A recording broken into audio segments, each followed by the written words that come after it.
goes through security.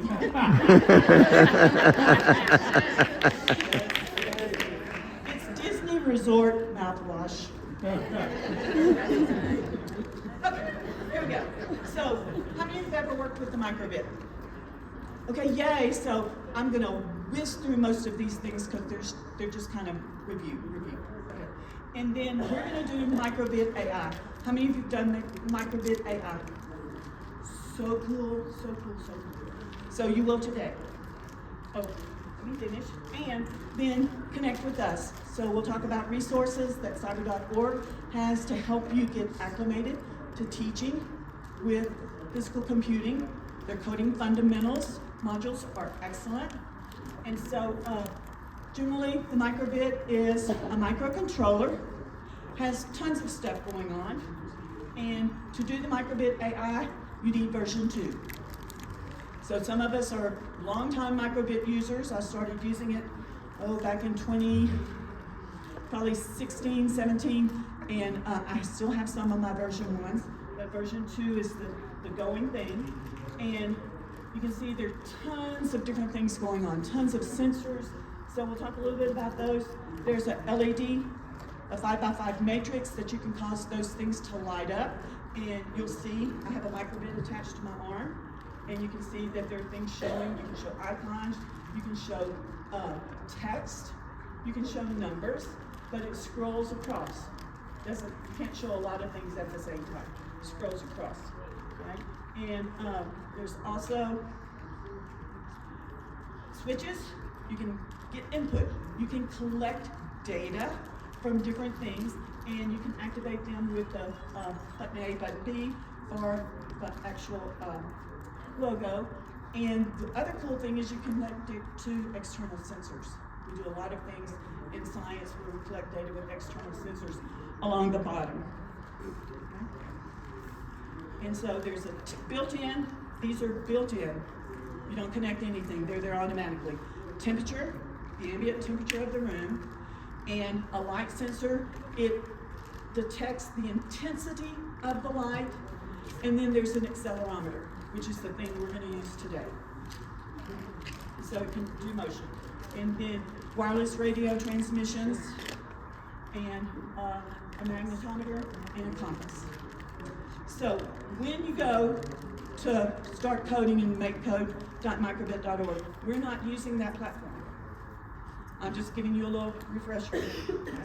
So you can code in blocks, you can also code in JavaScript, and you can code in Python.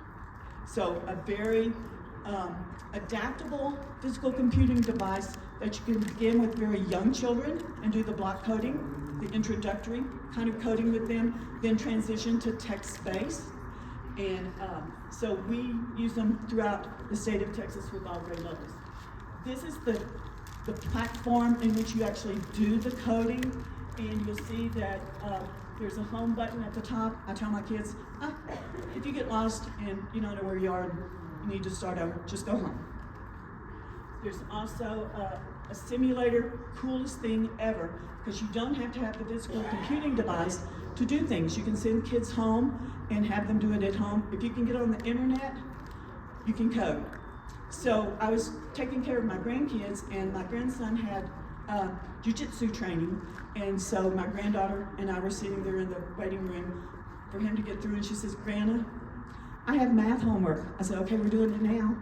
And she said, "But I need a die. I need a dice to roll." And I'm like, "I don't have that." And I thought, you know what? I have my iPad, and I can make a die simulator on the iPad. So I pulled up my iPad, went to makecode.microbit.org, coded it to do random numbers between 1 and 6, and on button A press, and we just pressed the button on the iPad, and it rolled the dice for her. And so she did her homework. So anywhere you can do MakeCode. And you can stop and start the simulator, program either blocks, Python, JavaScript.